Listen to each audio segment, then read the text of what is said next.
In some of my older videos, I once made the bold statement that Sharla is the worst party member in the first Xenoblade game. Well, according to some of my comments, I'm an idiot. Sharla is apparently really useful and beating the game without her healing is nearly impossible.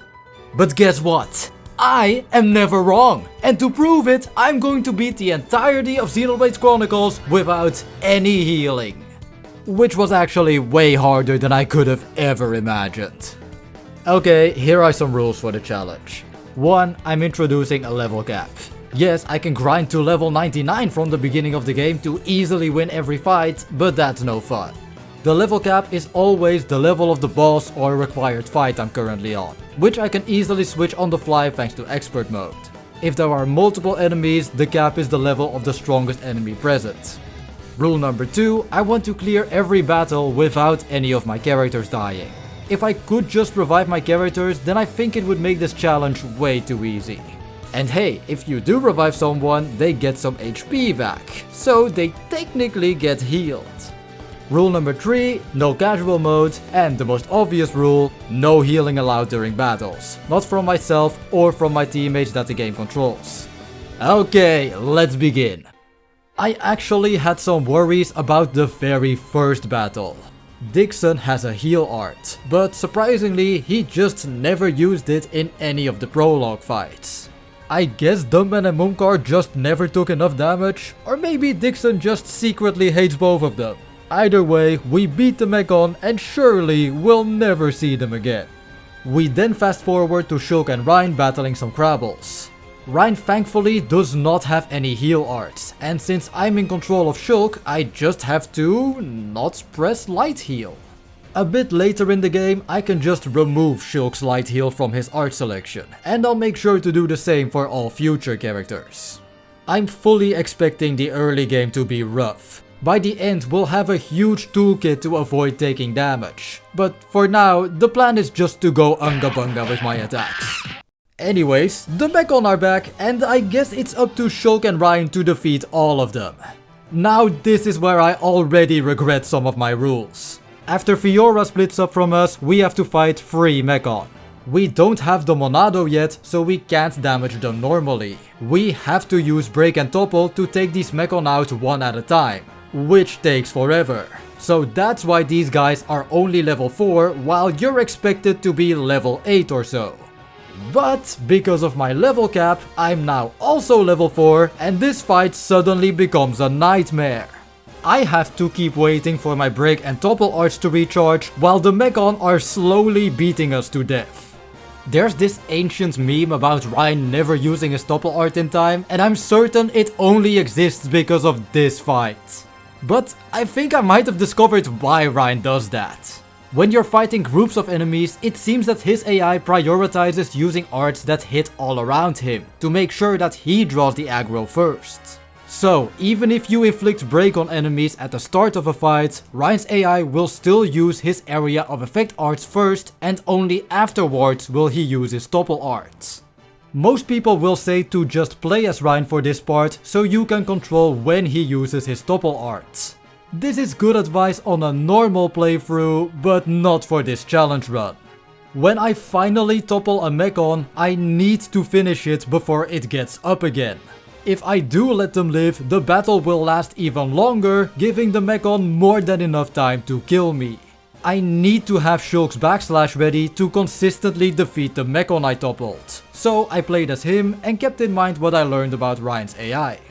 After many attempts, I came into this fight with most of my party gauge, and after we toppled the first Mechon, I popped a chain attack to finish it right away.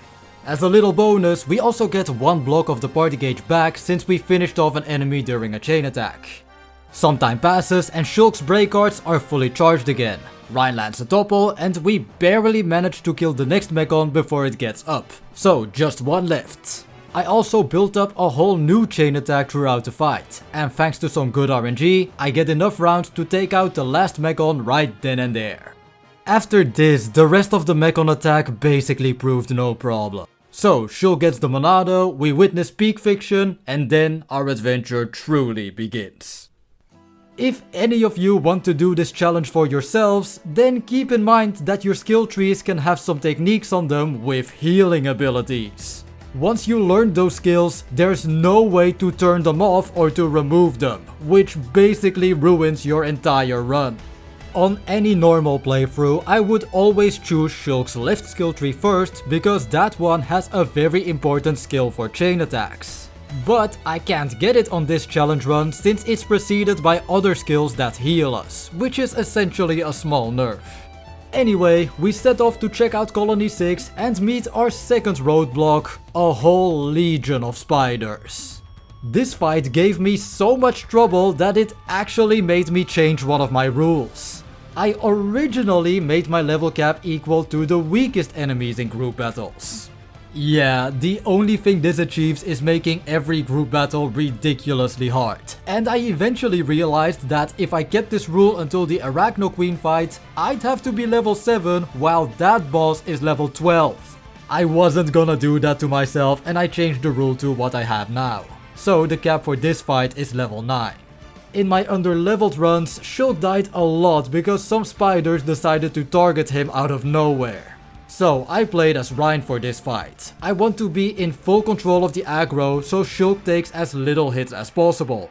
When enemies did start to target Shulk, I used Hammer Beat to hit multiple spiders, I used Rein's talent art to draw the aggro, and I used Engage to make a final spider lock onto me. I really had to pull out Rein's entire arsenal for this one. We whittled down the spiders one by one, and once again we end the fight with a lucky chain attack that was basically overkill at that point. Well, after that we kill the queen, Shulk unlocks Monado's shield, and we finally made it to Gaur Plains. This is where we also meet the most useless character in this entire game, Juju. Ah! You alright, kid? Ah! Okay, we save him and then we meet his sister. And I know what everyone is thinking, Sharla must be useless for this run, but I honestly think she will have her uses. Sure, we have to remove half of her art, but she still has some good options. Shield Bullet gives one of my characters a shield that absorbs damage, Cure Bullet removes debuffs, and she can inflict sleep, which will be really useful in group battles. Like, look, if I'd make a tier list specifically for a no healing run, Shulk would go in S tier because Monado arts, Rein goes into A tier, he'll probably get outclassed as a tank, but he will also have the highest damage output. And I'm gonna put Sharla also in A tier for now. I can see her few support options being very useful. Anyway, going back to the story, Juju ran away. So you know what that means. Time to do the Ether Jet side quest. And real quick, on casual mode, this quest gives enough experience to go from level 13 to level 20. That's insane. Anyway, we're coming, Juju! Before fighting this next mechon, Shulk learned Monado speed. We can use that to avoid physical attacks, and we can block talent arts with Monado shield. This does mean we don't have any answers against Ether attacks for a long time. And coincidentally, this tentacle monster does have an Ether attack that inflicts Blaze. Blaze is counted as a debuff, but it's more a kind of status effect that inflicts damage over time. This is where Sharla gets to shine, because without her ability to cleanse debuffs, Rein would literally be cooked. I'm counting on Sharla to cure Rein's burns, and from there I give him Monado speed every now and then to dodge physical attacks. Despite all that support, Rein's HP still got low near the end of the fight. So it's time to show off one of my secret strategies. If you activate a chain attack during an enemy's attack, your characters will always survive with 1 HP remaining if said attack would have killed them. This is basically my last line of defense. I only have a little bit of time to kill the enemy after this, since Rein will now die in 1 hit. I sadly overestimated my damage output a little, but I got insanely lucky and received a vision right after the chain attack. That bought me just enough time to finish the tentacle mechon. Alright, we saved Juju! Woohoo! 12 seconds later. Oh no, we have to save Juju. Again. Up next is one of the many fights that we're not allowed to win. Unless you're really overleveled, your attacks can't even touch Zord. Well, this sucks. I can't charge up my talent art, so I can't even use my Monado arts for this fight. And remember, I want to try doing all of these fights without any casualties. Rein already took a bad hit at the start of this battle, so when I got a vision and saw no one could survive this next attack, I was just ready to give up. But thankfully, this happens to be the attack that triggers the cutscene and ends the fight. Yeah, we're gonna have many unwinnable battles like this one in the future. But for now, we're chasing Zord to the Ether Mines. Here we encounter Opharon and have to fight a group of Mechon again. I'm getting some PTSD here, but this should be way easier now that we have the Monado. I actually decided to control Sharla, since she can put one enemy to sleep, which will make this way easier. I might have used a few too many arts with Sharla since she had to cool off her rifle, but that's fine. Wait. Cooling off heals Sharla. I completely forgot about that until this part of the playthrough. Okay, so Sharla moves down the tier list, which sucks because I was actually optimistic about using her for this run.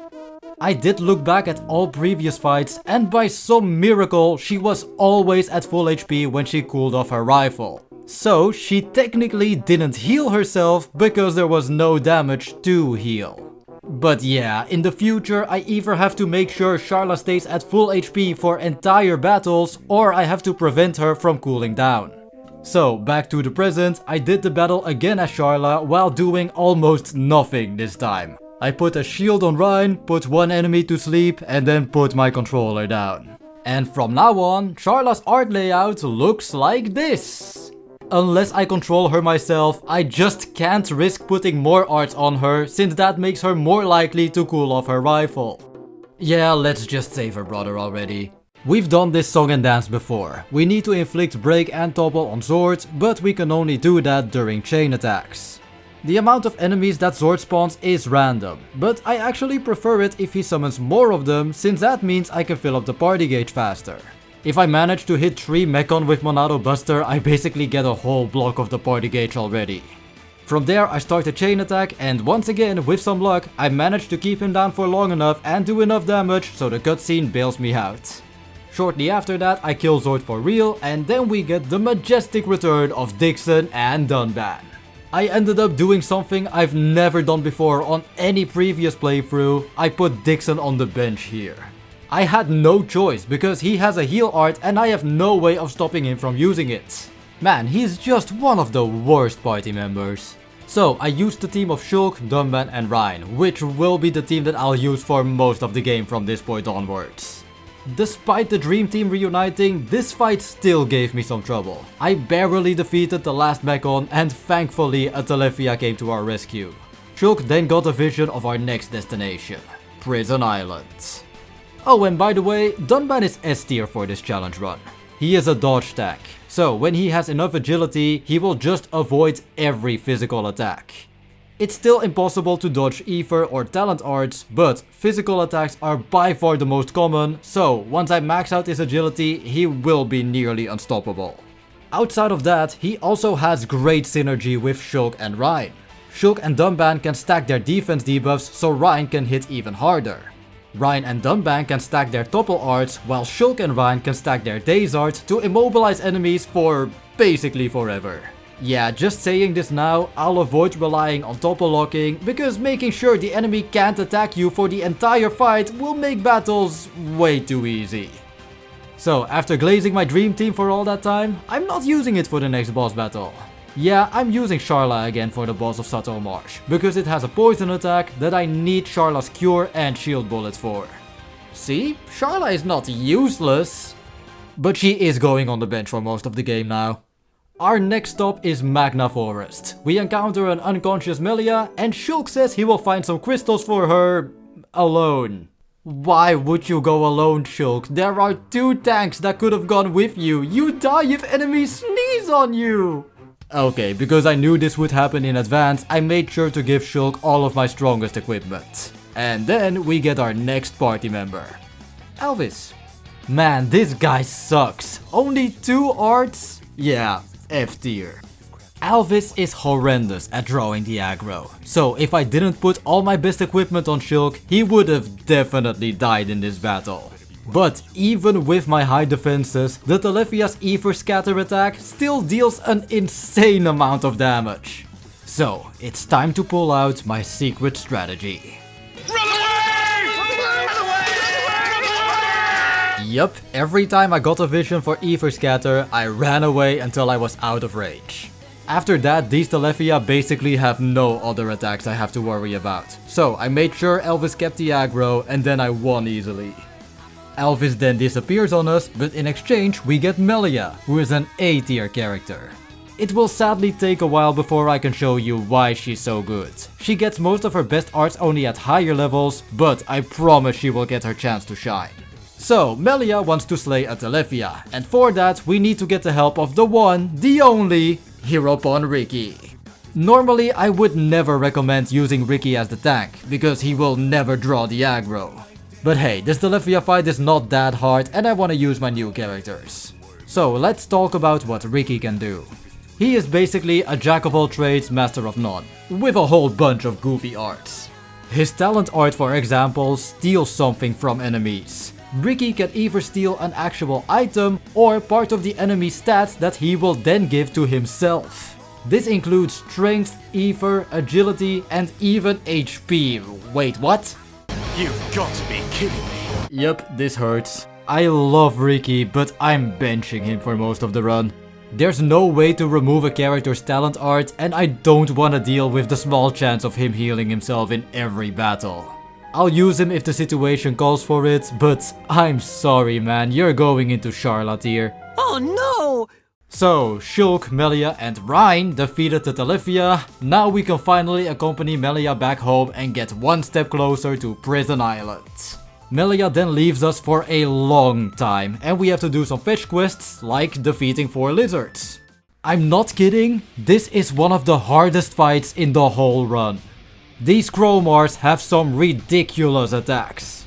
First is Beastman Curse, which makes your entire party art sealed, meaning that none of you can use any arts except your talent art. On top of that, they also have 2 high damaging arts, Combo and Smash. And now keep in mind, there are 4 of these guys and all of them can use these attacks whenever they feel like it basically. So, it's time to pull out one of my tricks again. Since this is part of a side quest, you don't have to defeat all enemies in just one attempt. The game remembers which ones you've beaten. So we beat one Chromar, run away, and then the fight becomes infinitely more manageable when there's even one enemy less. With this team's explosive damage output, we easily defeat the first 2 Chromars and then use a chain attack for the third one. The final Chromar did manage to art seal us, but Dunban surprised me by having a Blossom Dance ready, once again proving why he's the GOAT. In case you haven't noticed by now, battles against groups of enemies are the bane of this challenge's existence. But okay, what's next? You've got to be kidding me. So next up is a battle against 5 enemies. And here's a reminder that the Monado can't cut people, or High-Entia in this case. This just means that all of Shulk's attacks will do a crisp 1 damage in this fight. And unlike with the Chromars, we can't run away after defeating one enemy. We have to beat all of them in one attempt. Okay, I've shown a few of my strategies before, but now it's time for my ultimate secret weapon. I present 5 agility gems, which are all going on Dunban. Yeah, so this whole time I only had this on Dunban. Look, I never bothered to find the resources to craft more gems since I was doing just fine until now. But seeing as I was stuck, I finally gave Dunban his agility gems so he can be a proper dodge tank. The fight was still far from over, however. Agility only lets you dodge physical attacks. Ether and talent arts will still hit Dunban, and there's also the small chance that he will fail to dodge some physical attacks, which is especially likely when there are 5 different enemies attacking you all at once. So I ended up controlling Dunban with Rhine and Ricky as my teammates. Ricky actually comes in clutch here, mainly with his art Bedtime.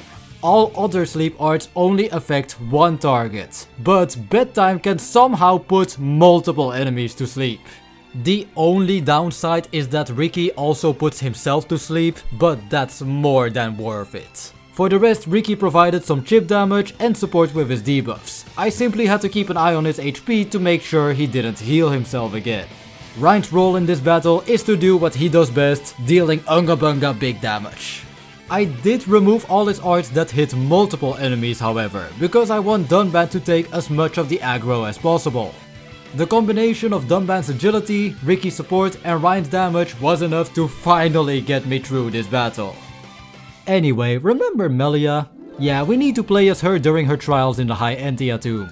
This is not what I meant with her getting her time to shine, but I'll never say no to more Melia time. We only have to take out a few enemies, but the problem is that Melia is very squishy and we have no tank. The game does actually give some sound advice here. Putting enemies to sleep helps a ton. I actually found it even better to inflict bind on them with Shadow Stitch. That way I can run out of their attack range and slowly kill them off with Melia's elementals. This might be the first time in my life where I ever found Shadow Stitch useful. Melia is then about to be assassinated, but don't worry, our heroes arrived just in time. I tried using Melia and Ricky for this battle, but this fight is hard enough as is, so I stuck with Shulk, Dunban and Rai. Yes, Shulk can't hurt Irea since she's High Entia, but it's worth to bring him along since this is still the most efficient team to take out any other enemy. Like the Talithia. Just look at this chain attack. Shulk debuffed the physical defense, then Dunban debuffed the physical defense even further, Ryan then used Sword Drive, and yup, that's half of the Talithia's health bar gone.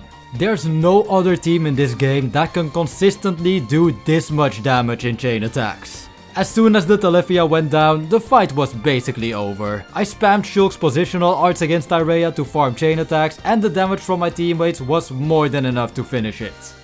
Alright, Melia is back in our party and it's time to go to Prison Island. The Metal Face battle was not too noteworthy. I don't think it's optimal to use Melia here, but I wanted to let her fight Metal Face considering he just killed her father. She and Dunban were doing just fine, but Shulk did end up taking a few too many hits. Eventually, I had to use a chain attack to stay alive. After that though, Dunban kept the aggro for the entire fight and avoided everything. We then managed to do enough damage to trigger the cutscene, and from there, I got to enjoy peak fiction. Fiora! It's me, Shulk! Fiora!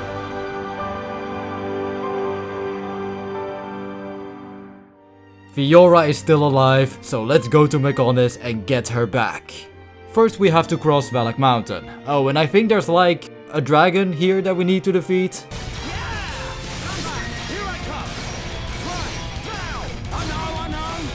Oh man, I love this party setup. Anyways, let's do the Momcar fight.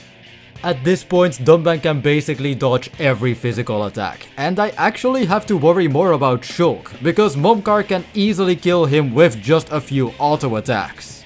For some reason, I just couldn't prevent Shulk from gaining the aggro every now and then, so he was on low HP for pretty much the entire fight. At least I know for sure that Momcar will never bust a move. Wait, oh my god!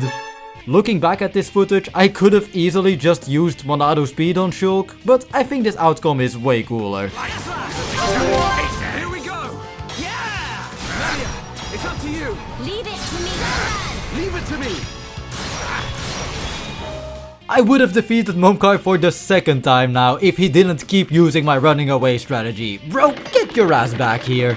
Okay, this is our final Momcar battle. He's inside Metal Face again, and now there are two other faced Mechon. Yeah dude, I love fighting multiple enemies. We have really come a long way, because this wasn't as bad as I thought it would be. Again, Dunban can avoid almost everything, but this time the hard part is keeping Melia alive. Momcar has a projectile attack that will hit everyone in front of him, and on top of that, the two other faces also have an attack that hits everyone in front of them. I know to stay out of their way with Shulk, but Melia keeps getting hit since she stays too close to Dunban. I could use the follow me command, but that usually makes all of my teammates follow me, and it doesn't really help if Momcar's attacks now hit all three of us. So I waited with using the command until Dunban was in the middle of one of his attack animations. He won't be able to move until his attack is finished, meaning only Melia will follow me for a short time. Then when Melia was out of enemy range, I simply told everyone to attack as normal again. It was smooth sailing from there. We could easily defeat the two phases without Dunban taking too much damage. Once it was only Momcar left, I did notice that Shulk was building a lot of aggro again. But I tried using that to my advantage this time. Here's a fun fact about how tension works. If you get a vision, the tension of your characters will increase every time you change the future. So watch this. I got a vision that Dunban was gonna get hit by Momcar's talent art. So first I dealt enough damage with backslash to draw the aggro to Shulk, changing the future and raising tension. I then used Monado's shield to block the attack, changing the future again. Dunban then drew the aggro, changing the future for a third time, and then I kept attacking with Shulk to draw the aggro again, changing the future one final time and maxing out everyone's tension. After that, I chipped away at Momcar's HP a little more before using a chain attack that absolutely demolished him. Now it's finally time to get Fiora back. Make your choice. Be crushed by my fist, or fisted by your cross. At the end of Galahad Fortress, we have to face both Egil and Fiora fighting against her will. This is one of those fights you can't win and where you have to survive for long enough until the boss uses a specific attack. We also can't use Monado arts or receive visions in this battle, since Egil used his anti-Monado machine. Despite that, this battle still went fine. Hang on, why are all my characters getting their health back? I've never seen something like this. How is my whole team suddenly getting healed? So Fiora can heal you during this battle? I never knew this, and that's actually a pretty cool detail. But for the sake of this challenge, why? Okay, it seems that if you never attack Fiora, she never starts healing you. So, problem solved, right? Not really, because without her healing, it suddenly became way harder to survive against Egil. See, the fight only ends when Goldface uses his catastrophe attack. It seems he uses that attack after you survive for, let's say, 2 minutes. But there's no way I can keep everyone alive for that long without visions or Monado arts. Even Dunban can't save me. Egil has an Ether attack that inflicts topple, and after you fall flat on your ass, it apparently becomes pretty hard to avoid anything. I did look at some speedruns to see how they did this fight, and it turns out that Egil uses his catastrophe attack faster if you get him to 50% of his HP. The only way to get Egil's health that low without him and Fiora wiping the floor with me is with a really good chain attack. But that means I'm in the hands of chain attack RNG. I won't be able to do enough damage with only 3 attacks. And in case you didn't know, there are 4 things that influence your odds of getting extra chain links. The affinity between your active party members, the tension of your party members, some skills from your skill tree, and the timing of your B button press in the previous attack round. As I said at the beginning of the video, I'm locked out of Shulk's skill tree that improves chain attack RNG, and I can only get Ryan's hidden skill tree near the end of the game. So I'm losing out on the 20% chance for an extra round that these skills would give me. In an ideal situation, I would then have a 60% chance to get my first chain link, and with good timing, I could get it up to 80% for every round after that. But now keep in mind that I don't have maximum affinity yet, and that I won't always have maximum tension. So long story short, it's basically a 50-50 if I get an extra chain attack round every time. This does mean that as long as I keep trying, eventually I will get lucky enough. It was still looking kinda scary when Egil toppled us, but Dunban barely had enough HP remaining, and then catastrophe finally strikes. We might not be ready to beat Egil, but we did finally get Fiora back. In terms of combat, Fiora's role will change drastically depending on her equipment. But all you need to know is that she can also be an evasion tank. Welcome in S tier, Fiora! She and Dunban do have their differences of course, and not only in their arts. Fiora's double blades allow her to attack twice as much with her auto attacks, so with some aggro gems she becomes better at drawing aggro. Dunban on the other hand has slightly higher agility and is better for chain attacks since he has an art that lowers the physical defense of enemies. Who's better depends on the situation. In most cases it's Dunban, but there's also nothing stopping me from just using both of them in the same party. In the meantime, I did some side quests in the Maxmonado village because one of them has a very important reward, Monado armor. This is seriously one of the best arts in the whole game and I don't know why some random Maxmonado have these records. Monado armor lowers the damage your whole team will take from both physical and ether attacks. Yes, we finally have a tool to deal with ether damage. I cannot emphasize enough how useful this art is. Alright, our next stop is Egil in the Mechonis capital and the only obstacle standing between us is Sharla's weird fiancé. The first Gato fight was not that hard. You hide behind walls so he can't snipe you, and once you get close, you just have to deplete a small chunk of his health. Now the rematch on the other hand did give me some trouble. Look, I really want to use Sharla for this battle. This is the most relevant she's ever gonna be in the story and her sleep art could be useful in the second phase. But I was stuck on this fight for hours trying to beat it with Sharla. Out of curiosity, I switched to Shulk, Fiora and Dunban and I beat this fight on my first try with them. But I didn't want to give up. Sharla deserved the final win and here's how I did it. First of all, I played as Shulk and used Dunban as attack. I wanted to use Fiora since we just got her, but if I do that, we won't have any topple arts on this team. I needed my two goats, Dunban and Monado armor. It's genuinely so clutch for this fight. Gato has multiple ether attacks, including one that hits all of my characters. Another problem is that Gato can inflict the slow debuff on everyone. This slows down our movement speed and our auto attacks, meaning I sometimes struggle with building up my Monado arts in time. Thankfully, phase 1 doesn't last long, but phase 2 is the hard part. Here, Gato summons a pair of other Mechon to help him. I know it's possible to inflict sleep on these smaller Mechon, but my Sharla wasted her tranquilizer on Gato, who's immune to sleep. Well, guess we just have to take them out the old-fashioned way. So I had to get rid of these guys ASAP and ended up getting a little greedy with Monado Buster. So right after using a Monado art, I get a vision that I should have used a different Monado art. Sharla thankfully cured my slow debuff, but even then I had to use Battle Soul and sacrifice half of Shulk's HP to use Monado Shield in time. Shortly afterwards, I got a vision for Laser Bullet, which is that one ether attack that hits everyone.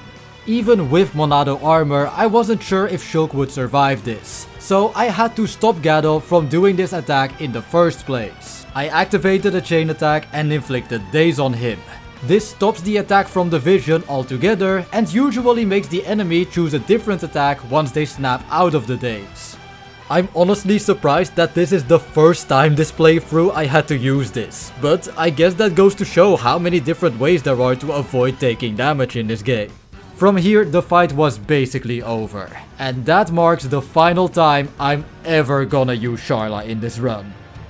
After everything I just went through, I steamrolled the Egil fight as if he was nothing.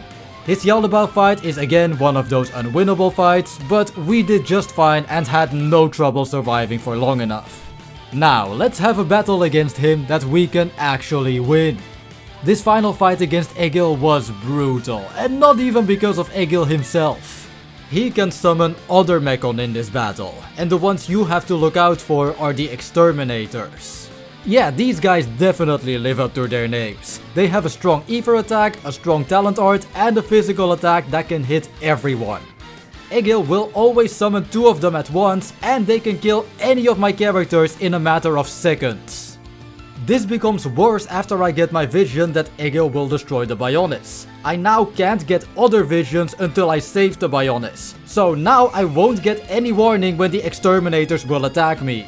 I just have to take them out as soon as possible. So I saved up a chain attack to kill one of them ASAP, and then I just have to pray that I can finish the other one before it finishes me.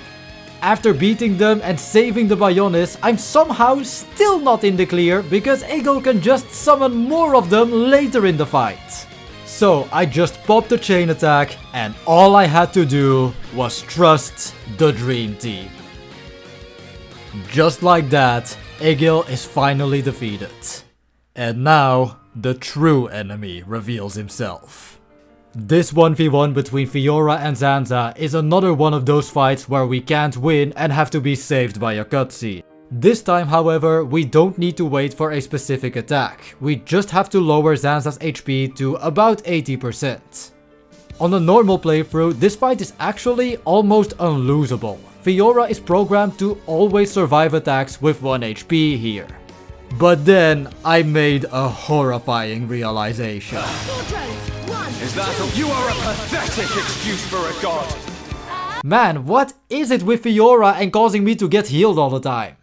Okay, shout out to XenoWiki, because thanks to them I figured out what's going on. In the cutscene prior to this fight, Fiora gets a new weapon, Maxmonado. Now, the developers really didn't want you to die during this fight, so this weapon has some very specific gems. First, it has an unbeatable gem. Like I said earlier, this makes her survive most fatal attacks with 1 HP remaining. It also has a damage heal gem, which means that every time she gets hit by an attack, there's a small chance that she will be healed. Yeah, that sucks for us, but then she also has an art heal gem. If she uses an art, there's a 100% chance she will be healed. I swear to you, someone on the development team wanted to make this challenge impossible. So, I have to get rid of 20% of Zanza's HP. Using any art heals me. Getting hit will sometimes heal me. And Zanza can use Monado's shield to make himself invincible, stalling out the fight even longer. Oh, it's so over. There's just not much I can do here. I can't use any arts, so I have to rely on only auto attacks, making the fight last forever. And the longer the fight, the more chances Zanza has to hit me and trigger the 30% chance of me getting healed. The odds of this never happening are just insanely low. But there is a chance. It is possible that the damage heal will never go off for the entire fight. The art heal sucks, but I can still use some arts at the beginning of the fight when I have all of my HP.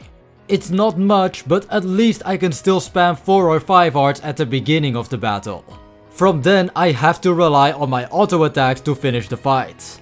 As I said earlier, Zanza can also make himself invincible.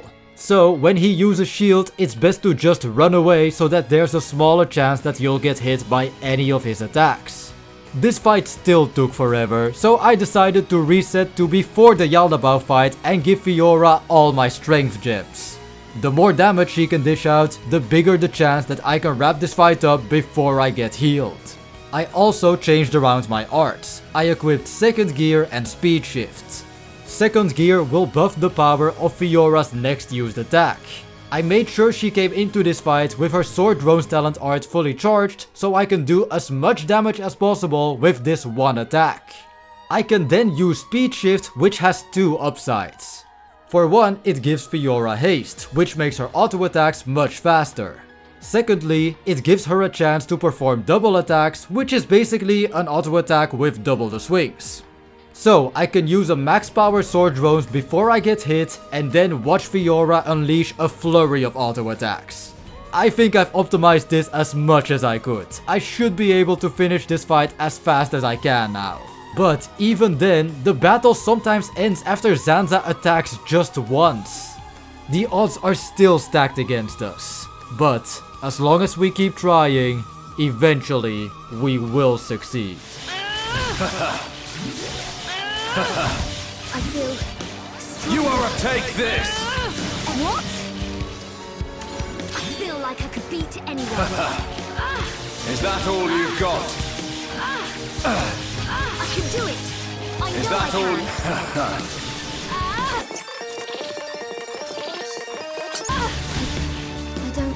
so good. Is that all you've got?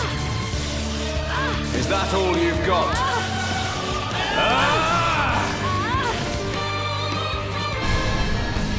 I was so relieved after this. I think I spent 4 hours on this one fight. From this entire run, this has to be the battle that took me the most attempts. And we're still not out of the woods. Dixon puts us up against the Telefia while we're still without Shulk. But after that last fight, I honestly feel like I can beat anything. This fight is brutal because of one reason: Killer Sky. This one attack does almost half of the HP of whichever character this hits. And of course, it's an ether attack, despite it looking like a physical attack, making it impossible to dodge. This is just too much damage. Even if I somehow survive it, I usually just end up dying to the attacks he uses right after this. And the worst part is that this Telefia almost always uses Killer Sky twice throughout the fight. With my Monado armor spammer gone, I had to get creative. So here's what I came up with. I gave Fiora as much HP as possible and let her tank as many hits as she could for the first half of the fight. Then I simply made sure that Ryan kept the aggro for the second half of the fight. Fiora was basically on life support by the end of it, but the cutscene saved us in the nick of time. Yeah, now we're out of the woods. These next few Telefia aren't anything special. I used Melia, Fiora and Ryan to take out the first horde, and after Shulk made his return, I swapped Melia out for him. And with the dream team back together, it's time to take out Zanza's disciples. So, next up is Lorafia, the boss that made many people rage quit this game. But this is finally Melia's time to shine. You basically need ether damage for this fight, and Melia can dish it out like no one else. For the rest, I used Fiora as a tank, and I contemplated to use Ricky. He's great at dealing ether damage as well, but I low-key have enough with only Melia, and I just need Monado armor, man. Lorafia has an insanely high physical defense stat, but you can lower it significantly by taking out the Nova she summons, who are weak to ether damage. Yeah, Melia wipes the floor with them, and from there we start wailing on Lorafia. Her most dangerous attack is probably Obliterate, which is a physical attack that hits your whole team and will inflict topple on whoever it hits. Melia, however, can just use her Reflection Art, which makes her invincible to all physical and ether attacks for a short time. Fiora can easily dodge this with her agility, and the same sometimes goes for Shulk if he's having a good day. Lorafia's next most important art is Elemental Barrier. She always uses this at the beginning of the fight to summon the Novas, and she'll try to use this art again near the end of the fight. But once again, Melia has an answer. If she uses Spear Break and then Starlight Kick, she will always inflict topple on an enemy, even if they weren't inflicted with Break yet. Going back to Lorafia's Elemental Barrier, if you simply hit Starlight Kick before the spheres from Lorafia hit the ground, the attack will get cancelled and the Novas will never get summoned. There really isn't much that Lorafia can do after this. That's why my number one tip for this fight is to just use Melia, because she has an answer for literally everything Lorafia can do. And with her out of the way, we're just a step away from finishing this. Start praying to Zanza, Dixon. We're coming! Dixon is the only thing standing between us and Zanza now. But I'm not even gonna pretend this was a difficult fight. His attacks are mostly physical, so Dunban did just fine. The game did use the classic troll move of waiting until I used the Monado art before showing me a vision telling me I should have used another Monado art instead. Thankfully, I had a chain attack ready to daze Dixon just in case. Now that I'm in the end game, I had so many tools at my disposal that Dixon somehow became one of the easiest fights in this whole run. So, I was not prepared for how hard Zanza was gonna be. For the first phase, Zanza summons 2 Zanza Guardians. Yep, this wouldn't be the final test if there weren't multiple enemies. But with my team's high damage output, I was able to take one of the Guardians out relatively quickly. And then I finished the second one in what might be the best chain attack I've had in this whole playthrough. Drones, 1, 2, 3. It's wonderful to be with you, not done yet.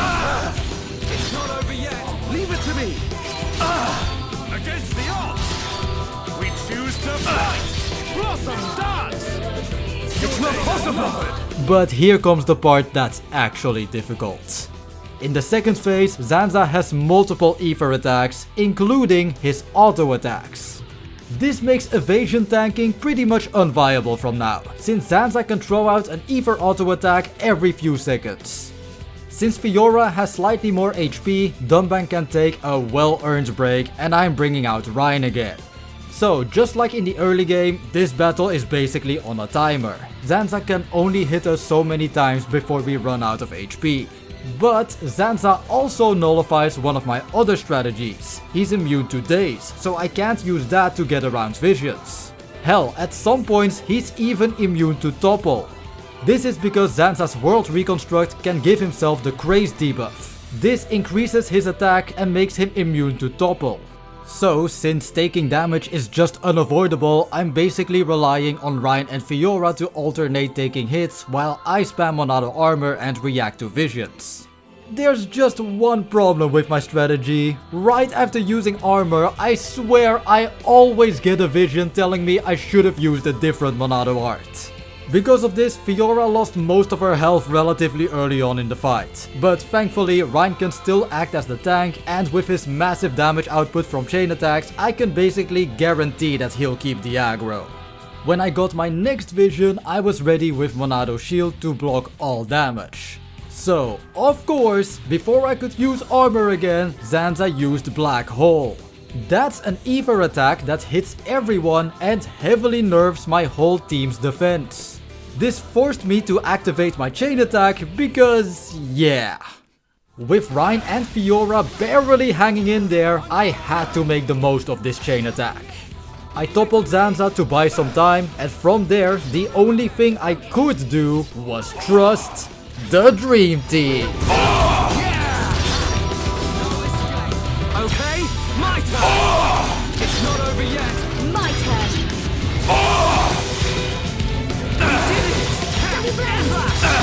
Take this! Brave Edge!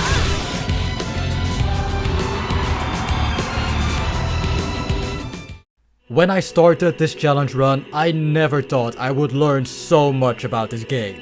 About its combat mechanics, about its characters, and even about the programming of some bosses. There were many obstacles that seemed insurmountable, but we came out on top time and time again. And this time will be no different. Our time has come! Our destiny is our own! With the true Monado, there's basically no losing now. Just one backslash is almost enough to one-shot one of Zanza's guardians. After having to pull out all my tricks in the previous phase, and after Zanza nearly ended my run with his 1v1 with Maynef, he's now nothing to me. And with one final backslash, I managed to beat all of Xenoblade Chronicles without any healing, without any of my characters dying, and without being overleveled. It took me around 25 hours of gameplay and 2 weeks of non-stop scripting and editing to make this video. So, thanks to all of you who are still watching this. I've never done a challenge run video like this before, and I've also never done a video this long. I've had this idea for a no healing run for almost 2 years now. Back then I was inspired by Sample's challenge runs, and I'm happy I could finally pull this off. I'm not sure if I'll do another challenge run anytime soon, so for now I can only say thanks again for watching, subscribe for more Xenoblade videos, and this has been Maxmonado, signing out.